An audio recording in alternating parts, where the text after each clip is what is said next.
ప్రకాష్ రాజ్కి చెప్పాలి, నాకు చెప్పి రండి అని అన్నట్టుగా ఉంది. దీని మీద ఈయన మరి బండ గణేష్ ఊరుకుంటాడా? ఆయన చెలరేగిపోయాడు ప్రకాష్ రాజ్ మీద. నీకెందుకురా అని డైరెక్ట్గా ఈయన ఇక్కడ దొర అన్నందుకు, మీరు అన్నందుకు నీకెందుకురా అని ఏకవచనంలో దిగేశాడు. ప్రతి దాంట్లో వేలు పెట్టడం అని ఈయన వేలు పెట్టి ప్రశ్నిస్తూ ఉన్నాడు. అసలు నువ్వెవడివి? నువ్వు తమిళోడివా, తెలుగోడివా, కన్నడోడివా? నీ ఊరు ఏది? నీ కథ ఏంటి? ప్రతి ఊర్లో ప్రతి ఇష్యూలో దూరి జడ్జిమెంట్లు ఇవ్వటానికి నువ్వేమైనా కలెక్టర్వా లేక దేశ ప్రధానివా? ఎక్కడ చూసినా నువ్వే, ఏ విషయం వచ్చినా నువ్వే. నీ బతుక్కి పని లేకపోతే చూసుకో, కానీ అందరి విషయాల్లో దూరి హీరోలా ఫీల్ అవ్వకు.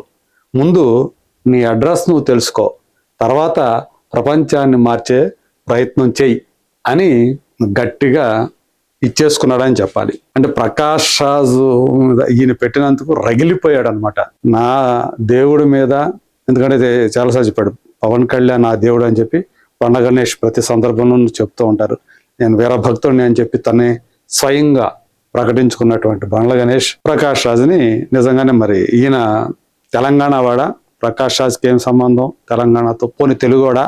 కాదు కదా అనేది ఈయన పెట్టినటువంటి పోస్ట్లో, బండ్ల గణేష్ పెట్టినటువంటి పోస్ట్లో కనిపిస్తున్నటువంటి విషయం.